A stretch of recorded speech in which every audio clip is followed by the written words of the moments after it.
مستنصر حسین تارڑ کا مضمون پہلا گھر۔ کیا آپ کو خبر ہے کہ جب آپ پہلا گھر چھوڑتے ہیں تو آپ کیا کیا چھوڑ دیتے ہیں؟ آپ اس صحن کو چھوڑتے ہیں جہاں آپ بچپن کی بارش میں نہاتے ہوتے ہیں۔ آپ اس گلی کو چھوڑتے ہیں جہاں آپ نے سائیکل چلانا سیکھا ہوتا ہے۔ آپ اس لوہے کے پائپ کو چھوڑتے ہیں جس سے لٹک کر آپ نے قد بڑھایا تھا۔ آپ اس بیٹھک کو چھوڑتے ہیں جہاں آپ اپنے دوستوں کے ساتھ بیٹھتے تھے۔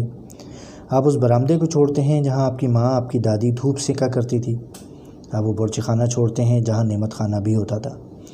آپ وہ کمرے چھوڑتے ہیں جو چھوٹے ہوتے تھے، جہاں ان زمانوں میں شاید اے سی بھی نہیں ہوتا تھا لیکن گرمی بھی نہیں لگتی تھی۔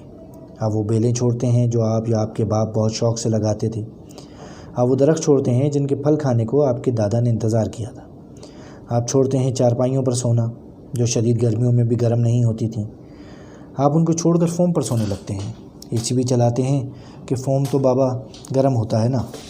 آپ کھلے آسمان تلے سونا چھوڑتے ہیں اور پنکھا دیکھ کر سونا پسند کرتے ہیں۔ آپ وہ روشن دان چھوڑتے ہیں جو آپ کے نئے گھر میں ہرگز نہیں ہوتے، ایسی فضول چیز کی جگہ ہو بھی کیوں۔ آپ وہ چھت چھوڑتے ہیں جس پر پتنگ اڑانے کے بعد آپ گالیاں کھاتے تھے۔